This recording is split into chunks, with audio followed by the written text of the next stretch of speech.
नमस्कार, मेरा नाम है अभयराज और निष्पक्ष दिव्य संदेश के YouTube मंच पर आपका स्वागत है। बसपा संस्थापक कांशीराम ने दलित समाज के बीच ऐसी सियासी चेतना जगाई कि मायावती 4 बार यूपी की सत्ता पर विराजमान हुई।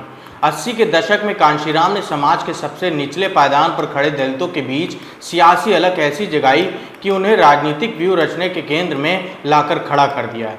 दलित वोटों के दम पर मायावती का एक छत्र राज लंबे समय तक कायम रहा, लेकिन सत्ता से बाहर होने के साथ ही बसपा की सियासी जमीन लगातार सिकुड़ती जा रही है। ऐसे में सुप्रीम कोर्ट ने SC/ST आरक्षण के वर्गीकरण के फैसले ने बसपा को एक मुद्दा दे दिया है, जिसे लेकर मायावती दोबारा दलित समुदाय के विश्वास जीतने की कवायद में हैं। सुप्रीम कोर्ट ने अनुसूचित जाति और अनुसूचित जनजाति के आरक्षण को सब कैटेगरी बनाने का अधिकार राज्यों को दे दिया है। जस्टिस BR गवई ने SC/ST आरक्षण में क्रीमी लेयर लागू करने पर भी जोर दिया।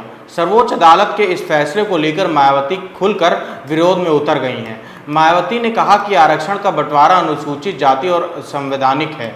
सुप्रीम कोर्ट से फैसले पर पुनर्विचार करने के साथ साथ SC और ST वर्ग के लोगों से अपने असंवैधानिक अधिकारों को बचाने की अपील किया। दलित समुदाय से उन्होंने कहा कि आपातकालीन स्थिति को समझते हुए एकजुट हों और सभी राजनीतिक पार्टियों के ऊपर दबाव डालकर उन्हें संवैधानिक संशोधन के लिए मजबूर करें। मायावती SC/ST आरक्षण के कोटे में कोटा बनाने का फैसला को सियासी मुद्दा बनाने में जुट गई हैं। आरक्षण के मुद्दे को उठाकर बसपा प्रदेश भर में संगठन को मजबूत करने की तैयारी में जुटी है। बसपा ने रणनीति बनाया है कि ग्राम सभाओं के माध्यम से पार्टी लोगों को आरक्षण के मसले पर जागरूक करेगी। इसके लिए बसपा के जिला से लेकर ग्राम स्तर पर पार्टी नेताओं को विशेष दिशा निर्देश भी जारी किए गए हैं। बसपा की कोशिश अनुसूचित जाति और अनुसूचित जनजाति वर्ग के वोटरों के बीच आरक्षण के मुद्दे को प्रभावी तरीके से स्थापित किया जा सके। SC/ST आरक्षण के फैसले से दलित समाज को होने वाले सियासी नुकसान को बताने से ज़्यादा आरक्षण खत्म किए जाने की साजिश करार देने की रणनीति है। बसपा प्रमुख मायावती के भतीजे आकाश आनंद ने दलित आरक्षण को सियासी मुद्दा बनाना शुरू कर दिया है। उन्होंने कहा कि बीजेपी और कांग्रेस जब लाल किताब दिखाकर कहती है कि हम संविधान बचाने आए हैं, लेकिन ये लोग आपसे आपका हक छीनने का काम कर रहे हैं। हरियाणा के गोहना में आकाश आनंद ने कहा कि साथियों, एक तरफ बीजेपी है जिसके निशाने पर मान्यवर कांशीराम साहब का मूवमेंट है, दूसरी तरफ कांग्रेस है जिसे हमेशा से बाबा साहब से नफरत रही है।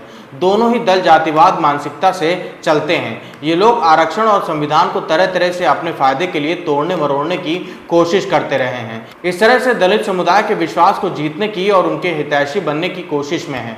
80 के दशक में कांशीराम ने दलित समुदाय के बीच के शासन और सत्ता में भागीदारी के लिए बहुजन समाज पार्टी का गठन किया है। सामाजिक न्याय को बुलंद करते हुए कांशीराम ने जिसकी जितनी भागीदारी सत्ता में, उसकी उतनी हिस्सेदारी की बात कही थी। इस तरह कांशीराम ने दलित समाज के हक और हुकूक के लिए पहले DS4, फिर बामसेफ और 1984 में दलित, OBC और अल्पसंख्यक समाज को सियासी अधिकार दिलाने के लिए बहुजन समाज पार्टी का गठन किया। बसपा ने उत्तर प्रदेश की राजनीति में अपनी एक अलग छाप छोड़ी, जिसके सहारे मायावती 4 बार मुख्यमंत्री बनी।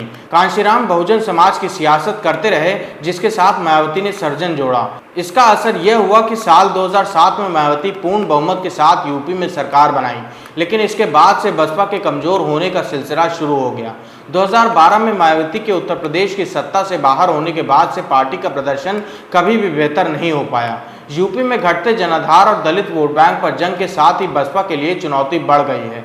मायावती सबसे मुश्किल दौर से गुजर रही है। उत्तर प्रदेश में दलित मतदाता 21% हैं और बसपा को 2019 में मिला वोट शेयर 19.43% से गिरकर 9.39% पर पहुंच गया। यह दिखाता है कि नॉन जाटा वोटर तो पहले से ही उससे दूर हो गए थे। 2024 के लोकसभा चुनाव से जाटा मतदाता भी छिटक गए हैं। जाटव जाति के मतदाताओं का 60% हिस्सा अभी भी बसपा के साथ रहा, लेकिन उनके 30% वोट सपा कांग्रेस लेने में सफल रही। महज 10% वोट ही बीजेपी की ओर गया।